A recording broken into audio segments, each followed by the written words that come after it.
बचपन में मैं जब बिल्कुल छोटी सी 4 साल की थी तब मेरे बड़े भाई साहब है वो मुझे मातासर भुटिया से मातासर स्कूल है वहाँ मुझे हाथ अंगुली पकड़ करके और लेकर जाते थे स्कूल। कॉलेज रेगुलर उस समय हमारे भुटिया क्या नज़दीक कवास और सभी गांवों में कोई लड़की रेगुलर कॉलेज में नहीं पढ़ रही थी। उस समय घर के सब लोगों ने मम्मी पापा बड़े भाई साहब और भाभी सब ने कष्ट उठा करके और मुझे रेगुलर पढ़ाया। कभी पिता परिवार ने मुझे पढ़ाया है। तो मुझे एक किसान परिवार से जुड़ी हुई हूँ, सब खेती करते हैं पिताजी वगैरह। जी बिल्कुल, मुझे था कि मैं राजस्थान में टॉप करूँगी। वो तो मेरे सोच में ही नहीं था रुकने का, तो क्योंकि मैंने आपको बताया कि बीए में थी तभी से मुझे था कि मुझे तो असिस्टेंट प्रोफेसर ही बनना है।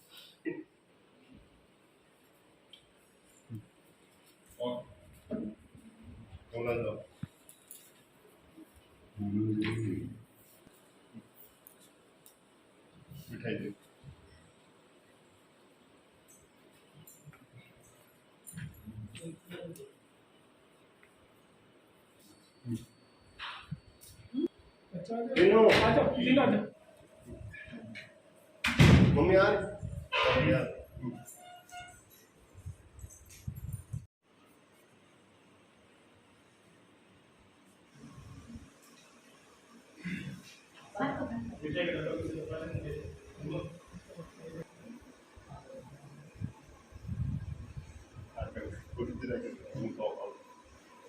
in front you. फोटो तभी खींचा कि मैं टॉप करूंगा।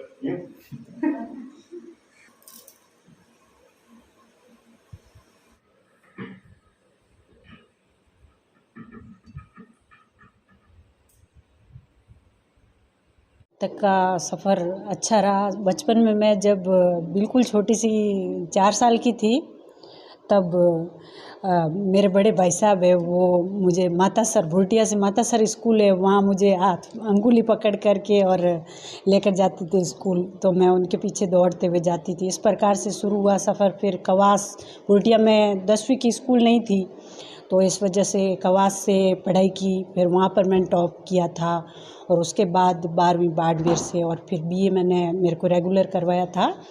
और उसके बाद मैंने एमए तो कर लिया, बीएड किया, फिर एमए किया। और बनना तो मुझे असिस्टेंट प्रोफेसर ही था। जैसे मेरे बड़े दीदी है, कजिन है, वो अभी प्रिंसिपल है, उनको देखकर मुझे लेक्चरर बनने का बहुत शौक़ था बचपन से। लेकिन बाद में जब मैं कॉलेज में आ गई तो बीए में हमारे मुकेश पचौरी सर पढ़ाते थे हिंदी। तो उनको पढ़ाने का तरीका और बच्चों के साथ बातचीत और कन्वर्सेशन सब देख करके मेरे मन में एक ललक सी रहती कि मैं भी कॉलेज प्रोफेसर बनूं और बच्चों के साथ ऐसे बातचीत करूं, बच्चों को आगे बढ़ाऊं, प्रेरित करूं। और जैसे मेरे बड़े भाई साहब हैं, उन्होंने मुझे शुरू से लेकर कॉलेज रेगुलर उस समय हमारे भुटिया क्या नज़दीक कवास और सभी गाँवों में कोई लड़की रेगुलर कॉलेज में नहीं पढ़ रही थी। उस समय घर के सब लोगों ने मम्मी पापा बड़े भाई साहब और भाभी सब ने कष्ट उठा करके और मुझे रेगुलर पढ़ाया। कभी पिताजी साथ रहते, कभी माताजी रहते, मतलब किराए पर कमरा लेकर रहना, सब बिल्कुल रेगुलर अध्ययन करवाया। फिर बीएड की मैंने, बीएड करके मैं 2008 में 3rd ग्रेड जॉब में हम दोनों का, मेरे हस्बैंड का और मेरा एक साथ हुआ था। मेरे हस्बैंड पहले CISF में सब इंस्पेक्टर थे, फिर दोनों का एक साथ हमने वहीं तैयारी की। सारी पुस्तकें वहीं साथ में सार सेंटर श्री हरिकोटा लेकर चले गए थे और वहीं पर तैयारी की। दोनों ने कट्टे भर के सर किताबें लेकर गए थे क्योंकि वहाँ अपने राजस्थान की बुक्स नहीं मिलती है।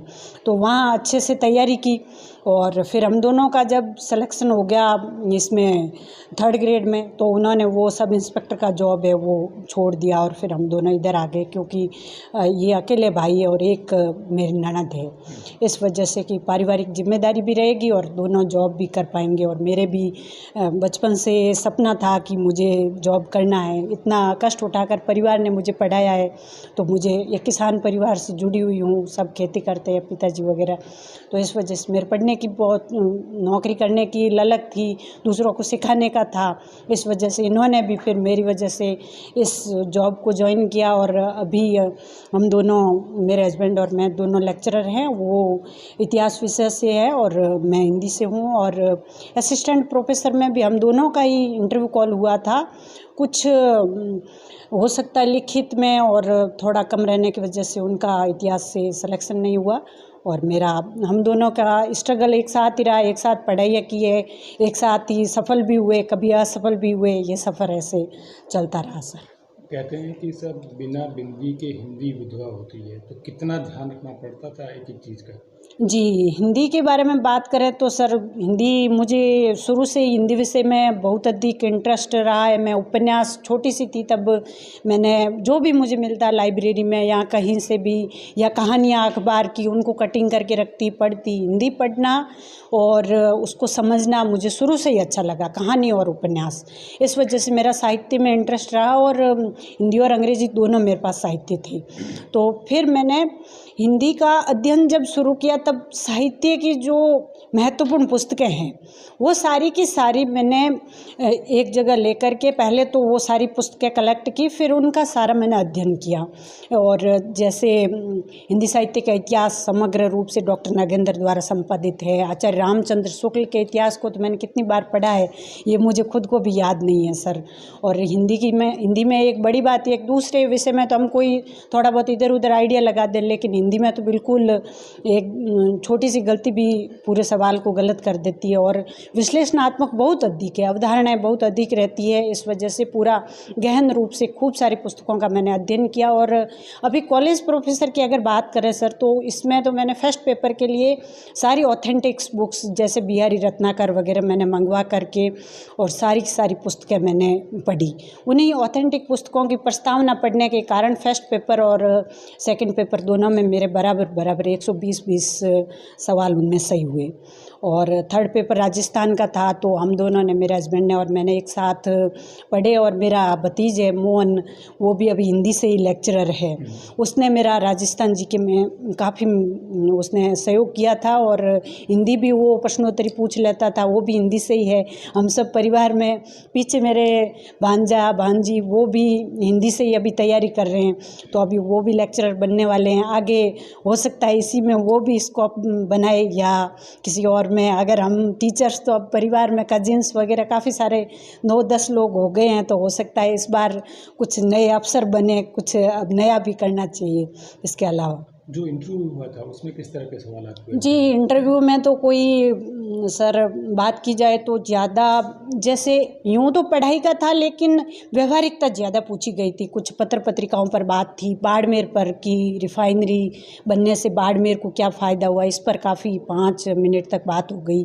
फिर बॉर्डर एरिया पर बात की थी, काफ़ी अच्छे से बात की कि भाई वहाँ के लोगों का जीवन कैसा है, क्या है, उस पर बात की। और फिर हिंदी में आदिवासी साहित्य पर कुछ प्रश्नोत्तरी हो गई थी और रमणिका गुप्ता के बारे में, हरिराम जी मीणा के बारे में कुछ बात हुई थी। और हिंदी साहित्य के इतिहास पर तो इस बार मेरा ज़्यादा इंटरव्यू नहीं चला, व्यवहारिक जो ज्ञान होता है उसी पर चला था। लेकिन मैंने जैसे पढ़ाई के स्तर पर तो मैंने लिखित में ही, क्योंकि मैं पिछली बार सर 2018 में मैंने इंटरव्यू दिया था, उस समय मैं कुछ ही अंक से रही थी, तो उस टाइम मुझे लगा कि मैं रिटन में कुछ कम कर पाई। इस वजह से इस बार मैंने रिटन पर बहुत अधिक फोकस किया और पूरे अंक जो मेरे रिटन में इतने ले आई कि मेरिट भले कहीं रहे, कुछ भी रहे, लेकिन मेरा सिलेक्शन होना चाहिए। मैंने उस हिसाब से सर तैयारी की। राजस्थान में टॉप करोगे ये सोचा था? जी बिल्कुल, मुझे था कि मैं राजस्थान में टॉप करूँगी।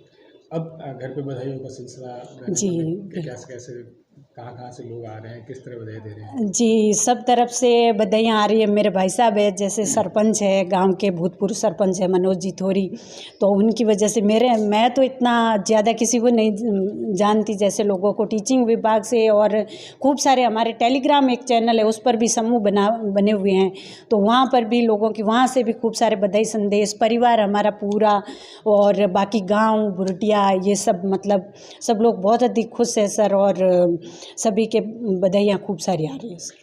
अब तक हमने खूब सारी स्टोरीज की, उसमें हम हर बार कहते हैं कि बाड़मेर की बेटी ने ये किया, बाड़मेर की बेटी जी ने किया। पहली बार हम कहेंगे सब बाड़मेर की बहू ने बार ये करके सब अच्छा, उस बात की कितनी खुशी है?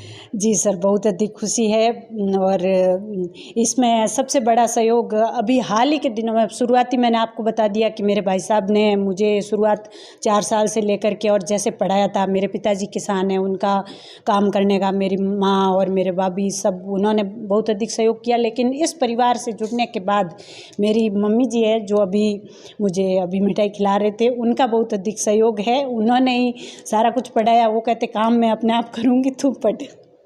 उनकी वजह से एक सब और हुआ। चीज़ होती है कि एक जो एग्ज़ाम में सफलता मिलने के बाद आदमी रुक जाता है कि नहीं सर, वो तो मेरे सोच में ही नहीं था रुकने का। तो क्योंकि मैं जब मैंने आपको बताया कि बीए में थी, तभी से मुझे था कि मुझे तो असिस्टेंट प्रोफेसर ही बनना है, तो रुक जाऊं ये तो मैं सोचा ही नहीं। और एक मैं थोड़ा सा ऐसे बात भी करना चाहूँगी कि ये वैकेंसीज है बहुत समय के बाद आती है, 4 या 5 साल एक वैकेंसी लगा देती है। तो इस वजह से पिछली बार रह जाने से ये 3 साल मेरे ख़राब हो गए। और उससे पहले जब मैंने नेट कर लिया था, उससे पहले एग्ज़ाम में भी, लेकिन मैंने फॉर्म नहीं भरा था सर, भूल गई मैं फॉर्म भरना ही इसका असिस्टेंट प्रोफेसर का, तो वो मैं दिया नहीं था। एक एग्ज़ाम दिया था और इसके बाद ये है, इसमें मेरा तकरीबन 7-8 के करीब आपने एग्ज़ाम दिया, जिसमें 1-2 में असफल रहे। हाँ। और कुछ होते हैं जो 1-2 में असफल होने के बाद चुप हो जाते हैं, तो ऐसे लोगों को क्या कहना चाहिए कि सब असफलता कदम रोकती है या फिर हौसला देती है? असफलता सर एक बार को लगता है बहुत ज़्यादा अटपटा, उसका